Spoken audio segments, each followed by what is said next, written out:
Welcome back to the Palmer and Helder show. We're in the oldest football ground in the world, Hallam FC. With me, I've got my partner in crime, Carlton Palmer. How are you, Squire? I'm very well, thank you. Good afternoon. Good afternoon, yeah, loving that.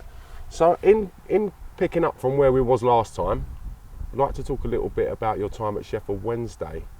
What was it like signing for Sheffield Wednesday? Well, it was a strange one, really, because West Brom was my boyhood club. And I'd never envisaged leaving West Bromwich Albion.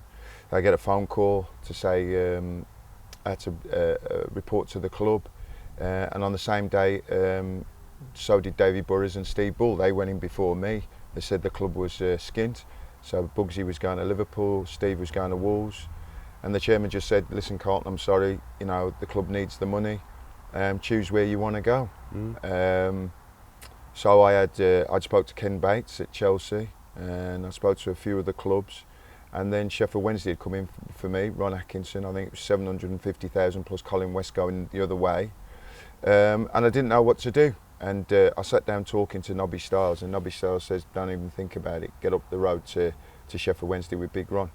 But they were, because I went on deadline day, and they were nailed on to get relegated. So obviously I didn't want to get relegated, but Nobby said to me, listen Carlton, don't worry, you know what Ron will do, he'll get a side together and you'll be back in no time. And that was it. I drove up to Sheffield, and as when I drove into Sheffield, I knew straight away that was the right place for me. And when Ron walked me out onto the pitch at Hillsborough, you know, for 8-9 years, it was probably the best time in my footballing career, and the best time in my personal life as well. What was your first impressions of Big Ron? First time you met him at Sheffield Wednesday? Well, I knew Ron from West Brom, so I played with him at West Bromwich Albion. So there was nothing different. It was same old. You just do what you do, what you've always done, and do it for me. And he said to me when he sat me down, he said, if you get your head down and work hard, he said you'll get called up to play for England. He had a lot of hindsight and a lot of belief in you, Big Ron. Do you think that made a difference to you early on in your career, having a mentor, having someone that showed that level of trust in you? Yeah, I do think, and I think it's important, you know, even now when I'm managing now, I think it's important to encourage young players, especially because they don't have that belief in their own ability. Yes, I'm sure they know they're good players, but when you've got a manager who's managed at Manchester United and done the things that Ron Atkinson's done and managed the players that he has done, and he tells you the things that he says to you, then you believe him, and it gives you confidence to go out and play. And Ron was always like that with me, always giving me loads of confidence to do what I did. What nuggets of information would he be giving to you? What would he be saying to you? Just simple instructions. I remember one time at when I was playing the game, and we always played a 4-4-2.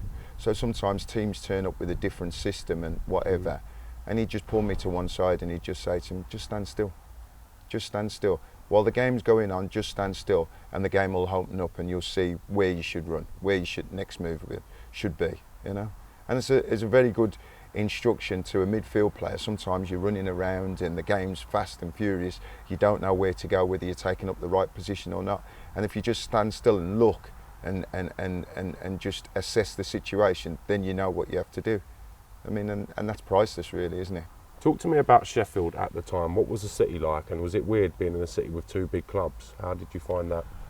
Well, obviously I come from Birmingham, but I never really lived in Birmingham. I was born in Albury. When I played for West Brom, I lived not far from my mum and dad's, which was at Rowley Regis, and so I never really lived in the city.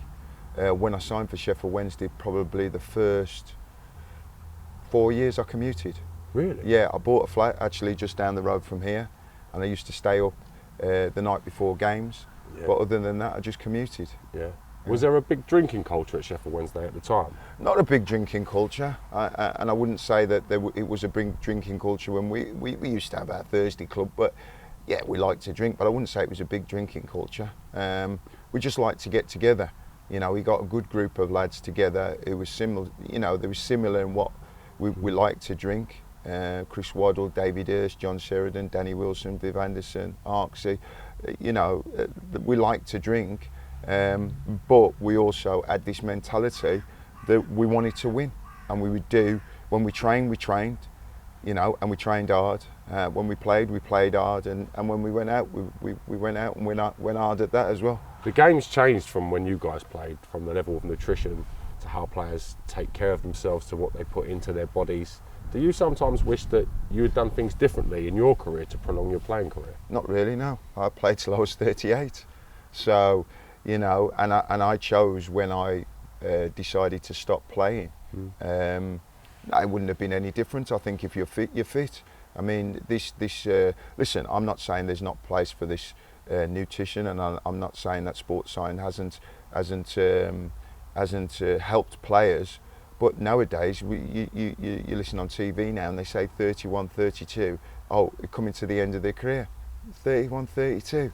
I just coming into your prime, really, aren't you? I just can't get my head around that. I mean, and it's been proven with Ronaldo coming back at 36. You look at Thiago Silva at Chelsea. You know, if you're fit and you look after yourself, even back in the day when I was playing, you look at McAllister, 38, going to Liverpool, winning the treble, Strachan. You know, players who are fit can play long on, and that's got nothing to do with sports science. That's got to do with a mindset, a desire to play, and obviously you've got to be fit. In such a big city like Sheffield, footballing city, a lot of people will be Sheffield Wednesday, a lot of people will be Sheffield United. What's your worst experience with Blades fans? I can honestly say I haven't. Really? And that's really strange, isn't it? Yeah. I have actually probably had a worse experience since playing football, and that's probably because I was out in town more when I finished playing football. But even then, that was just somebody mouthing off. Yeah. I've never really had a bad experience. I was mates with a lot of the Sheffield United boys like Gailey, Pembo, Beasley, you know, Simon Tracy. We used to go out, Johnny Gannon. I knew Harry Bassett. I knew where they used to drink. I used to meet up with them on a Sunday sometimes and have a beer with them. And we used to go out sometimes. And if we met up, and we have met up when we've been out, and there's been no trouble. We understand when it comes down to the derby games. Derby games are derby games. Yeah. But they were 100% with the way they played, 100% with their spirit and whatever. And we were the same. So I think between both sides there was a mutual respect. And as men, they were good men and we were good men. But honestly, going out, I have never experienced anything in all the time. And I've lived in Sheffield since I've moved here. Even now, really, I can't say there's been an incident, even when I've gone out with the lads or gone out with the missus or with my kids, where, you know, I've ever felt intimidated or whatever. You know, it's not even when, like sometimes, I mean, I remember I had to go down to London to do a show. And I went into the railway man by the train station. Well, I didn't know that was a Sheffield United boozer. And I walked in there and Sheffield United were playing. Yeah. But I went in there to watch the game because, you know, I was waiting for my train and whatever. And it was all light-hearted banter. Because I've always said from day one, it's good for Sheffield having two clubs. It's good for Sheffield having two clubs that are doing well. Yeah. It's good for Sheffield, the derby games. So, you know, if you support United, good luck to you. If you support Wednesday, good luck to you. I'm Wednesday through and through, but I want United, like this season, I want United to get promoted and I want Wednesday to get promoted because it benefits the city. Footballers are known for their lavish lifestyles, spending money on stuff that they probably don't need. Who is the tightest footballer you've ever played with? Who do you know when they go to the bar, they're not getting around in? Tightest footballer? You've caught me on that one.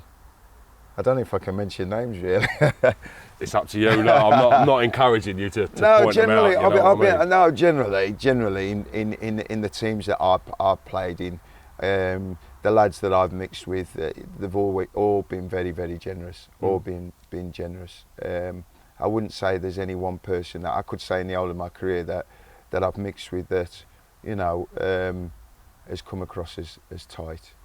Wouldn't say that. Would Big Ron encourage the team to have the Thursday club? Would he encourage the camaraderie amongst the players of you guys to mix and socialise together? Oh yeah, he encouraged that. But you know, we had you know, when it's work time, it's work time. Yeah. You know, and if you're fit, and we were fit. Yeah. You know, at the end of that season, that first season, when we got relegated, it was like, for me, I'm a young kid. And we got relegated, and on the Saturday we're going to Marbella, and I'm going, what's going on here? It's like, we just got relegated and the gaffer's taken us to Marbella. And he sat us down when we landed, he sat us down at the Andalusia Plaza. and he got all the boys together, and he's got his briefcase. Big Ron, you always used to have a red briefcase full of Reddies and whatever. So he's got his briefcase going, and he got out all the passports. So he just turned around to all the boys and he said, right, listen, I want you to all to have a great week. Listen and enjoy it. He says, but this is what the plan is. He said, we're going to come back early, we're going to be fit, and he said, we're going to win the league. And he said, anybody who doesn't want to be a part of that, collect your passport now and go home. And nobody said anything, because we had good players that, you know, obviously didn't want to play in the league below, wanted to play in the top league. But every man to a man was there. And Big Ron then got up and said, right, if you get locked up, you're on your own, crack on. And that was it, and that was it. And that was it, and that was how the spirit started. How much Reddies do you reckon was in Big Ron's suitcase at any one given time? You would never know. He's always got Reddies on him, Big Ron. Love that. Yeah. It's just proper old school, isn't he? Yeah, it's just old school. Everything's old school. Even if I even believe now, if he took over, you know, it's like when I was speaking to when I took over at Grantham. I got all the boys down here. It was old school, up and down Door Road. When we got promoted that season, when we reported back, we went down to Oxford, and that's where he used to take all his teams, Kettering and everybody, hills all round shot over, and it was just simple, you know, gut wrenching, running, hard work, and that's what it was. Is there a place in the modern game for that kind of coaching? There's still a place for it. I don't believe in all the old school mentality, because, you know, all of these guys now, they all wear these GPSs. That's right. Yeah, but the GPS can say, oh, well, you've covered X amount, but it can't tell you what you've actually done in the game. Yeah. Do you know what I mean? And you could actually have been running, you know, 5 or 6 miles in the game, right, and actually not running anywhere that made sense for your position.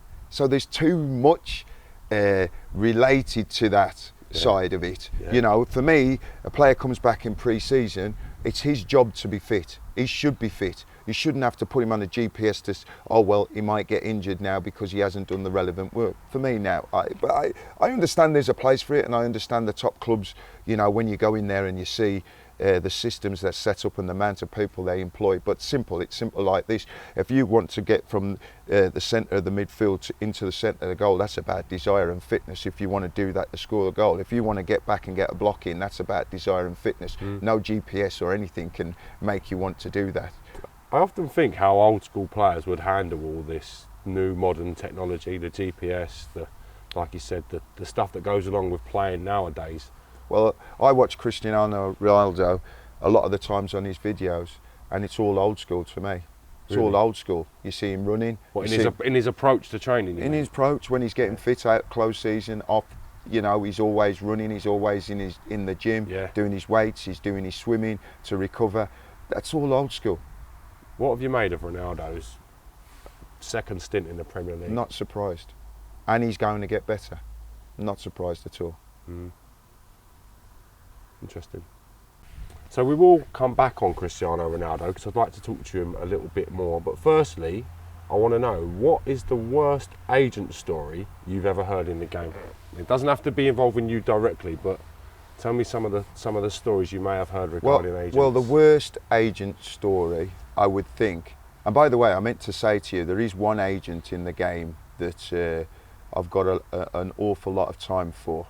Is Gareth Bale's agent, Jonathan Barnett. Okay. He's a stand-up man, and the people he represents them in the right way, and he's a good guy in all the years. Is that rare amongst agents? Yeah, it is. It is. They've got hidden agendas where Jonathan hasn't.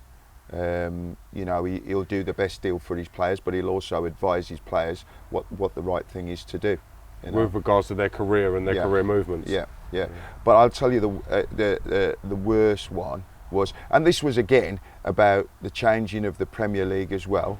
But there was well, I'll call the names as it was. Paul Robinson was at Leeds United. Leeds United had Nigel Martin, who was the first choice goalkeeper. Nigel Martin was the England goalkeeper at the time. But the law had changed with the back pass rule, and Nigel struggled to kick the ball from off the ground. And any keeper who did at that time, you were struggling now. you know, even though he was a fantastic goalkeeper. And he was on very good money, Nigel. So the problem now, they've got Nigel and Paul Robinson coming through. Paul Robinson can kick the ball the length of the pitch, as well as being a very, very good goalkeeper, but he's young. Yeah. So Leeds United put him on a ridiculous contract. So they weren't going to keep both keepers on that type of money. So Nigel Martin was eventually sold to Everton. I was sad to see him go, but both are great lads. You know, like I said, he was a fantastic goalkeeper. But I understand Paul Robinson was young and the game was changing and evolving. So Paul Robinson's in the team. He's on a big contract. He's not in the England side or anything like that. So then eventually, I think it was a year or 2 years after that, Leeds were getting relegated, right? So what they did was they wanted to offload the big money wages, Paul Robinson being one. Yeah. But nobody would touch Paul because he was a young keeper and on very, very big money for you know, and I'm talking a big sizable chunk for a young fella. So his agent gets paid, I believe, £600,000 for his move to Spurs, of which Paul has to take a drop in salary. Within the year, Paul gets into the England side, and the agent gets paid another £600,000 to get him back the extra money that he's lost. Wow. Isn't that unreal? That is unreal. That is a lot of agent fees and a lot of messing around to be back on the same money you was on before you left. And when Paul was in the, you know, because Paul had a place in Portugal near me, and Paul used to do pre-season with me, and he was coming with me, and he was like, can you help me out here? You know, he was wanting to get a move because he needed to leave Leeds United, and his agent wasn't able to get him a move because of the money that, okay, he's done a job for him negotiating the money that he got for him, but that's his job to then try and renegotiate him a next move somewhere else, matching the money. But within a space of a year or so, why would Paul or the club have to pay that money out again? And this is what I'm saying about the agents. Yeah. Do you think agents, again, there's too much money involved in the agent side for the deals? Too much. I'll tell you a story. When I was manager of Stockport County, I wanted to sign a player. I had to speak to the agent first, although I was given permission by the club to speak to the player. I had to speak to the player's agent first. Now, I have not spoken to the player yet. I speak to the agent asks me for X amount of money and guarantees me the player will come and sign for the club. Not even spoke to the player. So the agent has basically done the deal without even getting approval from the player or any signal that he is interested in going to your club. Yeah, he basically said to me, no, that player, he's your player if you want him. That's as simple as I said. I've not even spoke to the player hasn't even spoke to me. Yeah. Do you know what I mean? Yeah. And this is an agent who's supposed to be guiding a young player, you know? So I'm not saying there's not a place for agents in the game, but like I've said, I think it's become, well, you all you have to do is look at the Premier League, the amount of money that's going out of the clubs to agents. Yeah. That's pretty much open for everybody to see. Are clubs too cliquey with agents nowadays? Certain agents will represent near on a whole team of players. Everyone at the squad goes through that agent. Is that too cliquey? Is that a conflict of interest? Well, I think it's a conflict of interest. I think it used to be with Sam Allardyce. It was his son at Bolton. With Manchester United, it went through Sir Alex Ferguson. With Newcastle, it used to go through Paul Stretford, you know. So, yeah, and with Arsenal, it was Jerome Anderson. It is, and clubs do deals with, you know. I remember when I was coming up for renewal at Sheffield Wednesday, and I just got into the England squad, and Hursty was my pal, and he'd done his deal, and Jerome Anderson had done his deal, and you know, I said to Hursty, well, what was your deal? He told me what his deal was, and I said to Jerome Anderson, I said, well, you go in and negotiate for me, but I know what Hursty's got, you know. And he's basically come out and said, well, it's the same deal for you on the table. I said, well, what am I paying you for to represent me if that's the same deal on the table? So, you know, I can imagine the club going in and saying to him, well, here's X amount of money if you can get him on the same deal. Job done. Yeah. Interesting. Yeah. Where do you stand on players taking the knee?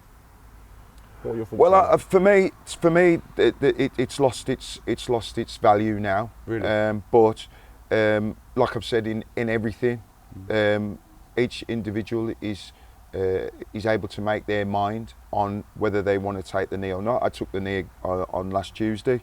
We did it before the game, but I think it's lost its value. I think it's just a token gesture now. But to those who want to take it. Those who don't, that's fine. It's lost its. For me, like I've said, I'm fed up with talking about racism in football. You know, everybody's talking about raising awareness. Raising awareness about what? People are aware of racism. Let's get something done. Do you know what I mean? Let's get something done. I'm going down to Parliament with a group of players in a couple of weeks' time, and we're going to try and get a referendum changed with the government. And that's where it's got to start. It's not going to start from the clubs. It's not going to start from managers. It's got to start. It's not going to start from FIFA. It's not going to start from kicking out of all of these things. They might have their place in trying to, you know, as I say,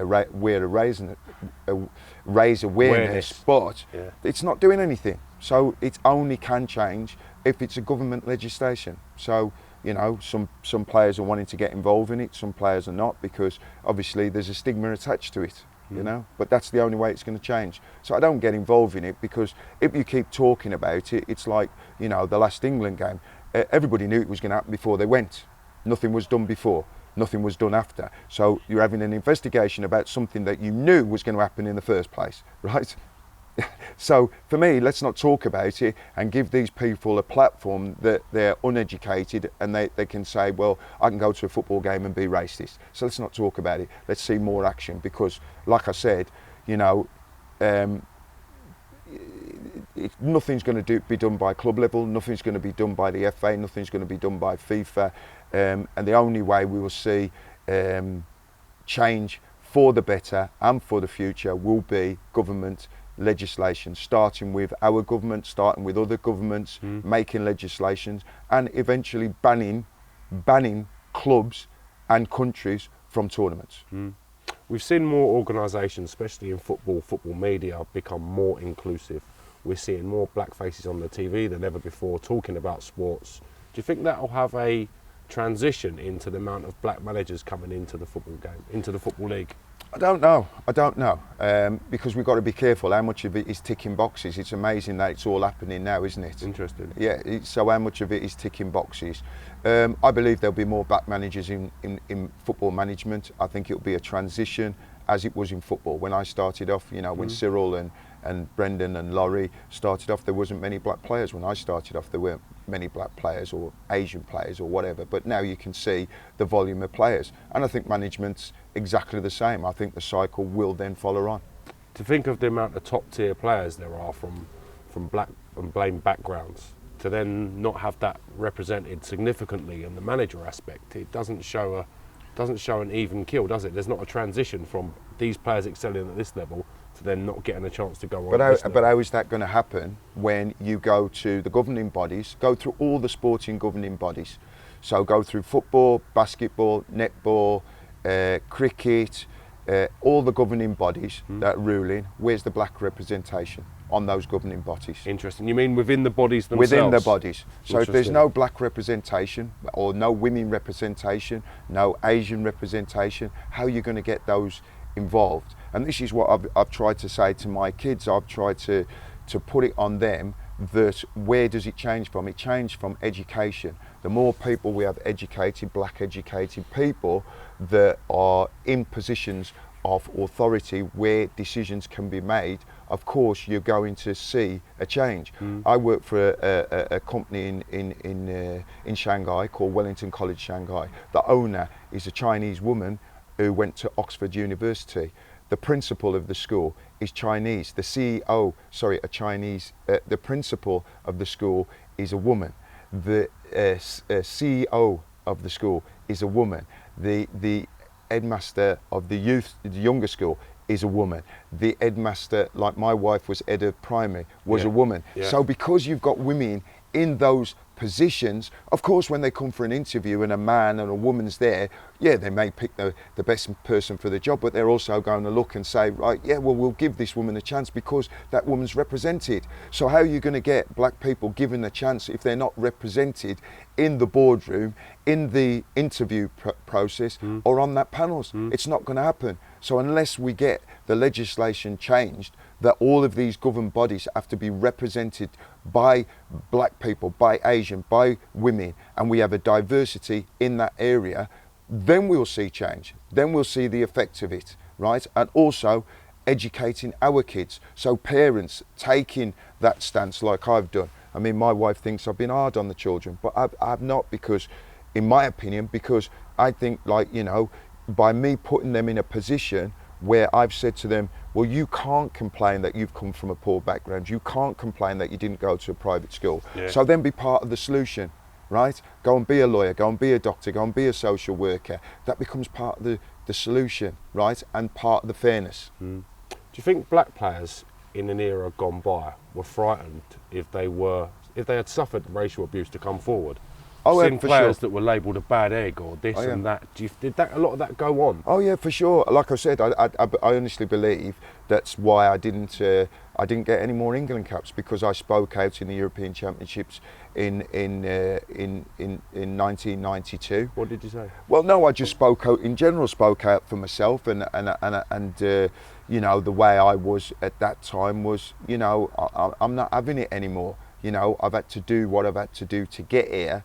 I'm in that position now. It should just now be down on merit, and I'd rather have not had another England cap and had the stance that I had. But still today, if I'm being honest now, still today, there's black players who I won't mention because it's unfair, right? Who are we going down to Parliament, and I'm talking about well-known black players who won't get involved because they still want a career in media. They still want a career in football.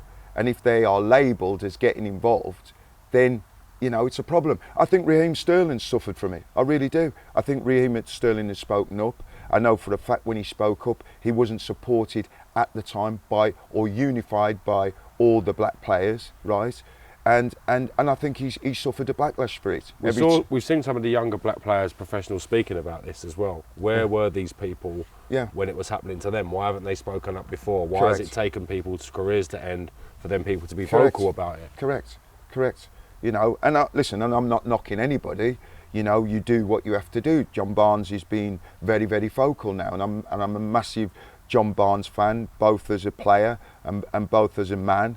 But he was one of the best, arguably one of the talented, most black people at the time. I think he could have done more at the time, but obviously at the time it was very difficult for him to do so. If you're labelled a bag egg at the time and your career goes in a different trajectory because of what you're speaking about, you can see why people may have a resistance to what I'm speaking about it. Yeah, but you know, but now it doesn't have the same effect because he's not the John Barnes that was one of the best players in the world playing for England. Yes. And that's why I admire somebody like Raheem Sterling at the height of his career, right, speaking out the way that he has done. Yeah. And he has suffered for it. He suffered in the media. There's been a backlash against him. I mean, the Euros, he was for me, England's best player and arguably one of the players of the tournament. Yet he's gone back to Man City and he's not in the side, you know.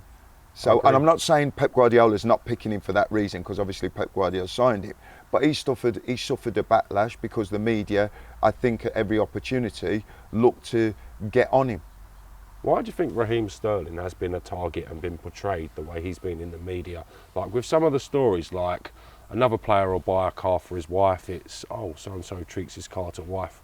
Raheem buys a car, it's, oh, look at the flash car Raheem's bought. No, but why is it spun in that way for negativity? He spoke out. Marcus Rashford doing what he's doing now, and people look at what Marcus Rashford's doing for people who are not being fed and people who are homeless. He's for a young man to do what he's done, but people look at him and then criticise his performances on the pitch if he has a bad game, then talk about his cars and the money he's earning and whatever. It's not looked at as, hang on a minute, for a young man to have taken on what Rashford has done and taken it to Parliament with Boris and to achieve what he's done, he should be lauded, not criticised, but people do. Would that happen if it was somebody who was white? I don't think so. let's put it into perspective. Rashford campaigned to make sure that kids got fed. Yeah. He's a footballer. He shouldn't have to take these world issues on board to get change for his own community and the wider community for the country to help people in poverty. Yeah. The fact that he did and he got that changed and he made such a great effort in what he does can only be applauded. Hopefully we get more people like Marcus Rashford in this world. Absolutely. So I'd like to talk a little bit about Cristiano Ronaldo. I know we touched on him briefly, but in your opinion, do you think he is a generational talent? Do you think he is a one-off? No, I don't think he's a one-off. I think it's the reason why it's been highlighted so much is because there's not that many players around of his calibre now. They were back in, back in the day. So what you're saying is the level's gone down and Ronaldo's just there? Yeah, it's just maintained his standard. Yeah. He's got better, but maintained his standard. I think the level's gone down. Interesting. Yeah. Do you think from the 90s to 2000s then, the players, the stars that were playing and the sorted world stars in football? Well, if you look at it, we're talking about the same players all the time, aren't we? We're talking about Ronaldo, Messi, and maybe the boy at PSG, Neymar, and it's the same circle. Whereas early 90s and whatever you were talking about, there was so many players. Magical era. So many players you were talking about. So no, I think he's obviously kept himself very, very fit. He's focused. He loves his football, and that's the biggest thing. Having that desire to keep wanting to play. He's obviously set himself high standards. And when you don't need the money, that's credit to him. As you mentioned earlier, people being written off at 31, 32, careers on the trajectory of the downward spiral. Ronaldo just seems to defy that. He seems fitter than ever. His numbers look fantastic. He's able to change position at this late stage in his career, which is something that the older players in the past would have been very proud of. Can he carry on at this level? Can he maintain this level for a couple more seasons? Oh yeah, for sure. I mean, listen, when you get to that age, it just boils down to desire now. How much you want to keep getting up and doing the work that you wanted to do to play. I got to that stage where I didn't want to work that hard anymore, and I got to 38, 39, and that's when I called it a day. I think if you've still got that desire and you've still got your and bearing in mind, I'll quantify that as well. My standard, the way I used to play, had dropped off. For Ronaldo in the position that he plays, he can maintain that. Because he can have a rest in certain areas. But he's a sublime athlete, and he keeps himself fit.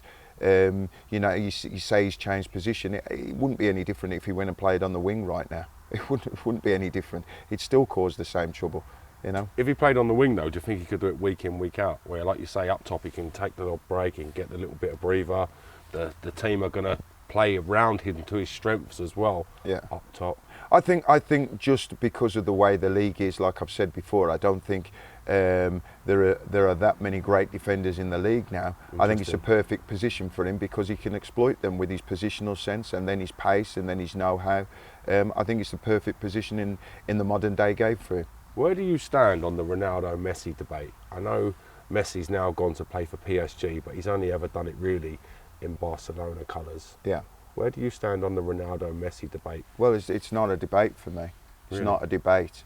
To do it in Spain, to do it in Italy, to do it in the UK, without a shadow of doubt, Ronaldo is the top for me. I mean, don't get me wrong. We are talking about a great in Lionel Messi, but if you're talking about a great player, you should, Ronaldo's played at Real Madrid in Spain and done it. He's gone to Italy and done it, and he's done it in the Premier League. Now, I'm not saying Messi can't do that, and Messi wouldn't have been able to do it, but he hasn't done it. So for that reason, Ronaldo is the greatest. Interesting, isn't it? People have always got that comparison to Messi and Ronaldo, and I guess we'll never know if Messi could have done it or not. But like you say, Ronaldo has done it.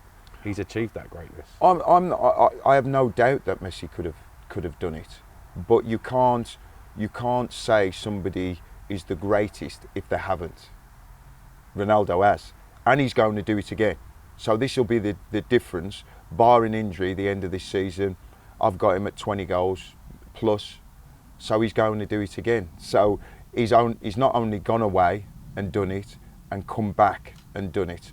In a tough league. When I'm saying it's not it's not the best league. It's not the best league, I think, in terms of defenders and whatever. But in terms of physical demanding, it is a tough league to play. In terms of teams evenly matched as well. It's evenly matched and playing, 2-3 games a week. It's not like Italy or Spain. If you're a top team, if you're Real Madrid, you've got 4, 5, 6 gimmies a season. Well, if you're going to Levante, you're going to beat them 6-0.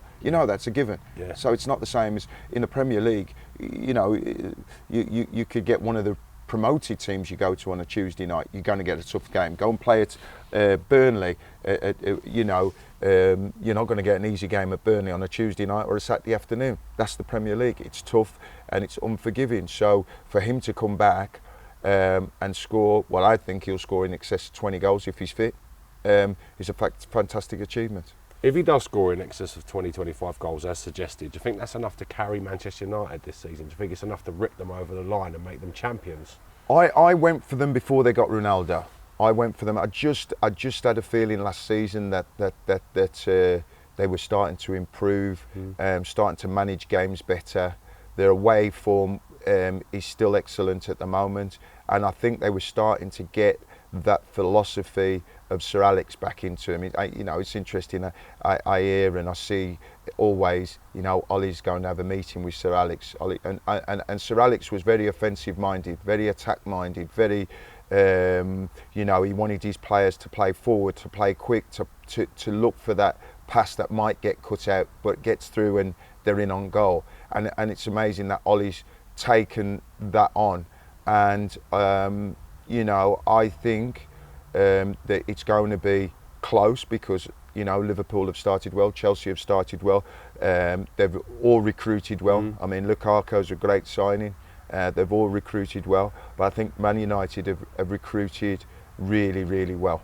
And as I said, I went for them before the start of the season, and I'm going to stick my neck out and say that Man United will win the Premier League this season. Do you reckon Sir Alex Ferguson's still pulling strings? Do you reckon he's still got a big say in what goes on at the No, club? but I think he has a big influence on the manager. So it would be like Matt Busby did in the past when he was there? No, but it's like, it's a bit like me. I speak to Ron 2-3 times a week. He has a big influence on how I think and what I want to do. So therefore, he's not involved in the football club, but I'm sure he's very much involved in helping Ollie. In Carlton, yeah, same as he'll be involved with Ollie. Yeah. On a day-to-day basis. Yeah, talking to him, I'm sure Ollie will ring him up and say, what do you think about this? What do you think about that? And Sir Alex will give him his honest opinion of what he thinks. And there's nothing wrong with that. Sir Alex Ferguson was the greatest manager, so you'd be crazy not to be picking his brains week in, week out. Football's always been tribal, less so nowadays, or the tribe has become a lot bigger with the fans from across the globe that are entertained by the Premier League. Do you think football's lost a little bit of its heart and soul, where it's not affordable for the working man locally to go and watch the team 38 games of the season? Do you think it's lost a bit of appeal where it's got so big that the wider audience are coming in, people are coming in as football tourists, if you like? Do you think that's changed the outlook of football in this country? Well, it's not changed the outlook. I still think football is by far the most watched sport and the most loved sport in the country. No disrespect to the other sports. Well, fishing. You're disrespecting fishing here, CP. Yeah, but I'm trying to stay calm. But it has gone away from the man in the street. Yes. It has done. You can't say it's a working class sport anymore. But which sport is now? Obviously in the non-league with the football, that's working class. But all the sports, if you're going to watch Anthony Joshua on the weekend, how much is that going to cost you to go and watch Anthony Joshua? Interesting. So, yeah, but I'm going to quantify that. Take your wife and your 2 kids to the pitches tonight. You're not getting much change out of 100 quid now. Which was affordable for people to go. So I've not been to a cinema in ages where it's been a packed house anymore, because people have got Netflix and they've got it on the. It's more accessible to watch it at home now, and cheaper. Yeah. So I think it's just moved with the times. Football. It's just moved with the times. It's certainly not a working class sport. I think it's more corporate now, and for those who have, which is a shame. It is a shame, but will it affect the longevity of the game? The fact that our sons, for instance, are not as passionate to go and watch football live on a Saturday as we was in our generation. Well, I think that's all changed now, hasn't it? Because of iPads, because of phones, because Yes. of all of that. I think it's all changed now. You The know, way we get the news and watch the game and Yeah. interact with the game has Yeah. changed. You know, even Interesting. coming back now with the pandemic, you know, people going to the pub now, that's changed because people have seen a different side now. They can, you know, they've done their gardens up, they can Yeah. do a barbecue, have people round. It's cheaper. You know, you're not going into the pub on a Friday night now and the pub's packed out. It's not that way. I think things change and things evolve and people's thinking have changed. Interesting. Where do you stand on the Premier League title race this season? I know you're back in Manchester United. You think they're going to be there or thereabouts. How close do you think it will be between City and Chelsea and Man United? How do you see it playing out? Well, I really honestly believe that if City do not get a striker in, I think it's not going to be this season where they can give a team 10 points and come back and win it. The other teams have strengthened too well. Okay, Liverpool haven't spent too much in the transfer market, but the way Jurgen Klopp plays, he's got some very, very good young players that Like a family, aren't they? and integrated. But I see, you know, if I'm being honest, I think it's between Man United, and Chelsea, and Man City. And we know that Man City have the funds to go out and bring in that top class striker. I think they'll go again for Kane, and I certainly think they'll go for Ireland. So it just depends what happens. I think it's going to go close. I think the three teams are going to go close. And eventually, what happens after Christmas, a lot of it depends on what's happening. You know, you've seen in previous years, like when Leicester won the title, they weren't involved in the Champions League. Big point. Yeah, so there's lots of factors that will play out after Christmas, depending on who's competing on how many fronts and whatever. Do you know what I mean? I'd like to talk to you about one of the most magical characters in the history of the English game. A man that you had a great pleasure of playing alongside, Paul Gascoigne, affectionately known to us as Gazza, was the nation's sweetheart for the longest period. He seems like such a ball of energy to be around. Can you explain to me what it's like spending a day with Paul Gascoigne? Exhausting. No, I mean, Paul, like I've said to people, I've got a good friendship with Paul and I've known him an awful long time. I've always said that Paul's just one of those people that, you know, that get born every now and again that you just have to say is a genius. And you know, he's home, he's on a football pitch. Off the football pitch, nothing makes sense to him. It doesn't make sense to him. So, you know, I know he struggles a little bit with mental health and all of that now, and he has done for an awful lot of time, and things haven't always been easy for Gascoigne. People don't realise that, you know, when we were playing for England in the 90s, I mean, Gazza was like a pop star. He couldn't go into the, you know, players' lounge or leave like we would leave normally. He'd have to leave in a boot of Mercedes and stuff like that. He was like a pop star. So it's very difficult to have to deal with that. You know, you get targeted in games as what he did, and then obviously Gazza was over excitable at times, and he's got that much energy. And we will never know how great Paul Gascoigne could have been because of that injury he picked up against Nottingham Forest. He was never really the same. Yes, he played some great football after that, but he was never really the same Paul Gascoigne as before he had that injury. What's your favourite Paul Gascoigne story? What's your favourite Gazza moment? Oh, I've got loads of Gazza stories, like, you know, but I told you the one about when I made my England debut, and he got the limousine for me. You know, he's a very generous person. There's loads of stories that I can tell you about Gascoigne, but, you know, some of them people wouldn't see as you know, I don't know whether they would take them in the right way, but Gazza's always meant well. You know, he's always meant well. He's always up to hijinks or whatever. But, you know, like, say for instance on England duty, if we were going go-karting or something like that, you couldn't take Gazza go-karting. That'd be absolutely carnage. But you'd leave him fishing. Just couldn't take him go-karting at all. No chance. No, that's period. No chance. But you leave him fishing, and he's happy. He's happy as Larry. He'd sit there for 4 or 5 hours. We filmed him and he's not moved. He's just fished all day. Who and would then take him fishing then? Who would be No. trusted to look after him? Yeah, they would arrange somebody to go fishing with him, and he'd be there. He wouldn't move. He'd be happy as Larry, and then he'd come back and he'd be in the kitchen cooking the fish and sorting it all out for the players. Yeah. Yeah, I mean, one of the funny stories was, I'll tell you, this was hilarious. So when he went to Lazio, they always say that if you're going to succeed abroad, you should learn the foreign language. So when Gazza signed for Lazio, he went in the dressing room and he put a book on everybody's seat, all around the dressing room, how to learn to speak English. That's just typical Gazza, isn't it? That's brilliant. That's just typical Gazza, isn't it? Yeah. I've heard some great stories. The amount of players I've interviewed that have got a Gazza story. Yeah. Every one of them brilliant and everyone unique. The one I liked the most was Gazza at Boston, where he signed for Boston obviously quite late in his career, and he was given a sponsored Merc, a brand new Merc, but he can't drive. Yeah. So all he did was like, lads, who wants to borrow the Merc? And he just gave it to his teammates to use the whole time he was at the club. Yeah. Bearing in mind, some of these lads are probably on £200 or £300 a week Yeah. in comparison to what Gazza's earning. Yeah. I just thought it was a lovely gesture and a side No. we don't see to Paul Gascoigne quite often. Yeah, no, he was always like that, Paul. Very generous man. Very generous man. Listen, I loved him to bits, and you know, it always used to upset me, and it upsets me now when I see people taking advantage I was of going him. to say that. Do you think people have taken advantage Yeah, of him through his life, through his career? I do. He comes up to Sheffield often, and he goes to Chris and Lorna's, Chris Waddle, Yes. and he stays there because he has a bit of solemn there. You know, Chris and Lorna have always looked out for him, and he loves the Waddler, so he comes up here and he can get away from it all when he was playing and whatever, because they've always looked after him, and he can come here. He gets his own room, and you know, he can just get away from it all.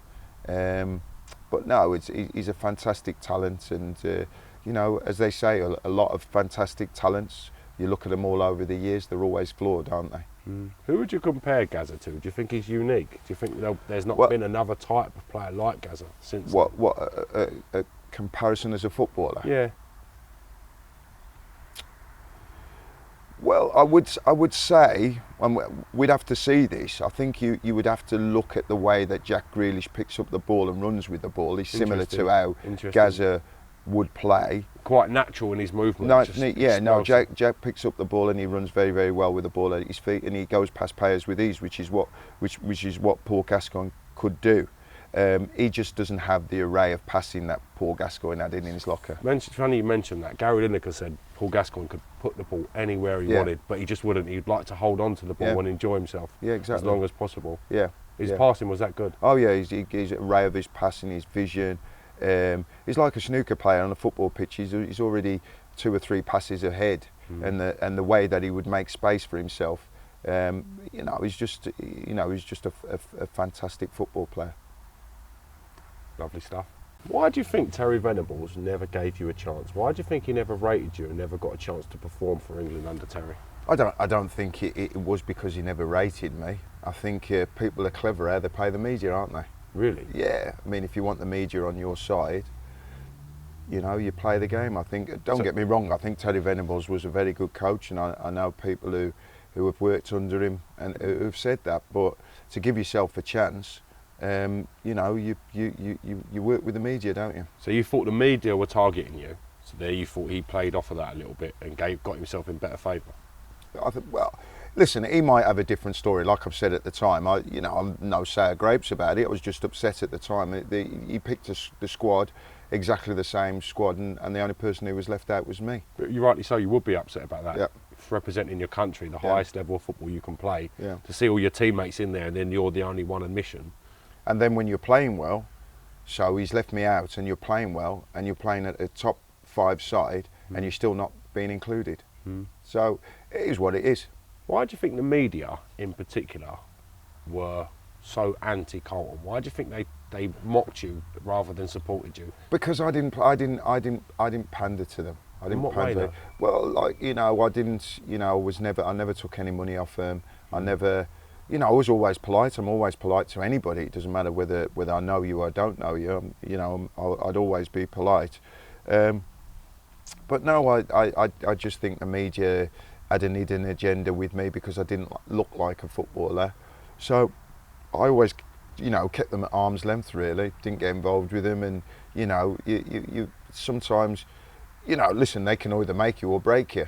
You know, that's as simple as it is.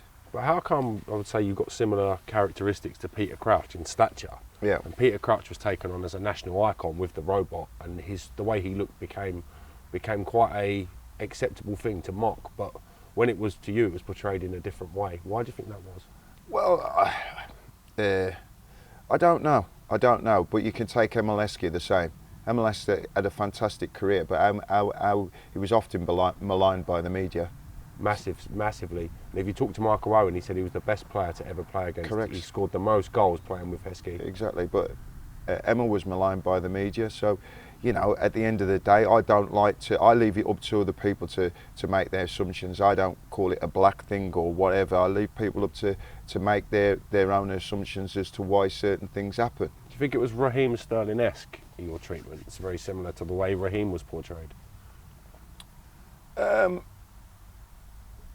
well, to a certain degree, I would say so. Yeah, to a certain degree. Do you think when you meet people from that era that haven't met you, so older fans, do you think that they've got a certain persona of you from the way that you were written about back then? Yeah, for sure. And if you go onto Google now, you'll see things like that Carlton Palmer was the worst player to play for England, and comedians are taking the mickey and show clips of me ballooning a ball or misplacing a pass or something like that, and that's just really to ridicule me, and it's in the media. I mean, obviously they didn't affect me. To be honest with you, they actually gave me inspiration to go out and play well and be successful. People like that can't break me. Is it difficult though when every action, like you make a mistake at work, it's magnified? We all make mistakes at work. Imagine if my outtakes got shown 24 hours a day and then people were just taking the mick. Do you know what I'm trying to say? Yeah. Is it a difficult thing to deal with, and did it take a toll on your mental health having to live constantly like that under scrutiny? No, I mean, like when you're talking about mental health, you go through difficult times. It's you know, it was just one of those. I was just hell bent on succeeding at whatever I wanted to do. So, you know, at the end of the day, I knew what it was about. See, sometimes in life, when you know what something's about, yes. So I know what their format is, yeah, right? Yeah. So I just go the other way. You know, I go the other way, do what I've got to do.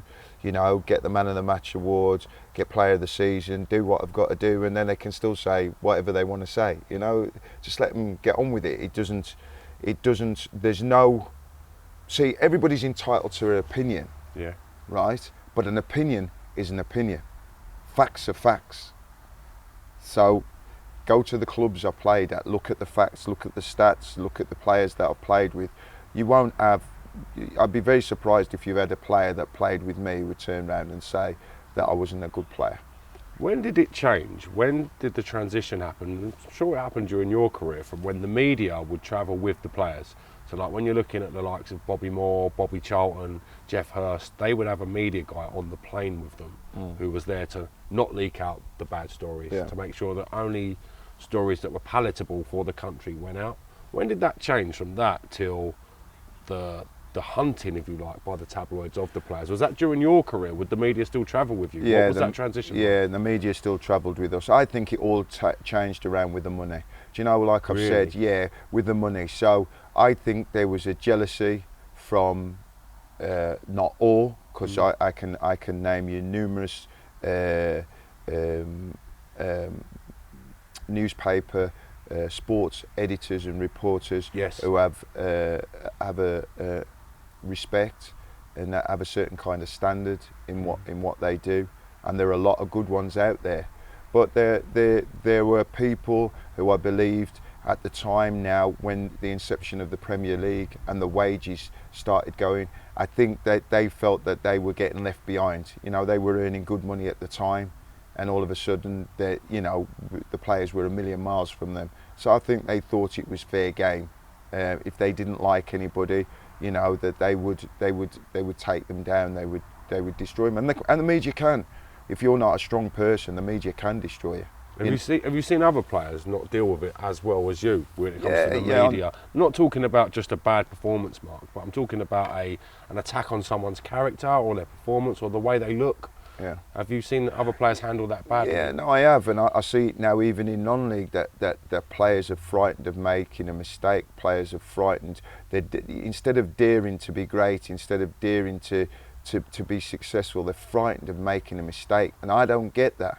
I don't get that because obviously my upbringing and from my parents and the managers that I've played with, the one thing I was always taught is never be frightened of making a mistake. Everybody's going to make mistakes, and if you don't make mistakes, you're not going to learn. That's part of life. I know that at the moment they're highlighted, but if you choose to have right now, let's be honest, if you choose to become a footballer, you know what you're signing up for. You know what you're signing up for. So you've got to live within those sort of restraints as they were, and I wouldn't worry too much about it as long as you're comfortable in your own skin and comfortable with what you're doing. If I was still playing today now, I'd still be going out on a Friday night and having 2 Guinness and 2 fingers up to them if they want to come and report, oh well, I've had a bad game or whatever. Ugh, what the hell? It's crazy, isn't it? When you think you're taking lads from all over the country, from every different housing estate, that have spent their whole life kicking a ball on a grass or in a garage, and then you're expecting them to be the perfect adults, the perfect men, the perfect human. It's not. Well, I can't remember the one that they done. The young player, was it Madison who went home from England duty, and he went to the casino, and they absolutely lambasted him. Said if he wasn't well, then hang on a minute, he wasn't well enough to play football. He lives on his own. What's wrong with him going to the casino? Interesting point. Do you know what I mean? If it was like, okay, hang on a minute, he's been sent home because he's not well and he's in a nightclub and he's dancing away and this, that, the other, I can understand the argument with that. But you know what? If he's sitting in his house, and all they've done now is like James now, if you look at it now, they've just pushed everything underground. Everything's private parties, everything. Whereas years gone by, like when I was young and growing up, you go in a nightclub and you might bump into a Cyril Regis or a Brendan Batson or a Brian Robson. Even when I was a kid, I remember going out and bumping into Frank Sinclair and the lads. You won't. It's changed now, hasn't it? You won't bump into them. If they'll go to a lot of the boys own their restaurants. It'll be private clubs, private parties, and that's taken that away from, the general public. The interaction with the fans. Because now a player can't afford to leave himself wide open. You can't let your hair down. You've got, I know at the end of the season now, if the lads are going on a away trip, the tabloid papers pay the girls to go out and get a story. Really? Yeah, pay the girls to they're targeted and paid and flown out there to try and get a story, and they're paying whether they get, depending on whether they get a Premier League player or a Championship player or whatever, they play them accordingly. So how can you go out as a young bloke and you think, right, we've finished the end of the season, I want to go and let my hair down and do look what happened with Harry Maguire. He's gone with his family. He's not gone out with a lads trip. He's gone out with his brother, his girlfriend, and a few other people. And he just wants to let his hair down. And look what happened. Look what happened to him. It's sad, really. Do you think footballers have got to be more responsible though? Like you mentioned, not to put themselves on offer as much. We live in a social media generation. Everything's videoed. Everything you do, every movement, every transgression is available for someone to upload on the internet. It's difficult. It really is now. I mean, what would I say? I'd say live your life. If you feel to do it and you think it's the right thing to do it, do it. If you're not hurting anyone and you're living your life, what's the big drama? Live your life. Live your life. Yeah. What advice would you give any young players? Well, always, what I say to young players, remember this, if you're going to become a professional footballer, that's your craft. So work hard at your craft, and enjoy it. It's a short career, it really is. And when you've finished, you wish you could roll back to the days that when you could play. Although I chose to stop at the time, there's not a Saturday that doesn't go by. Even when my team goes out, I wish I could put the boots on and roll back the clock 20 years and go out and play. So enjoy it, because it'll soon go past, and do the best you can. When you finish playing football, it's nice to sit down and look back at the things you've achieved. The further this goes on, I'm sure we're going to get into the trials and tribulations of Grantham Town and where you are now and everything that's been going on. I can't thank you enough for sharing some of your story and going through again with us today. I'm really enjoying working with you. It's been a great pleasure, and I'm looking forward to episode 3 already. Thank you ever so much for your time. Thanks, James. Been brilliant.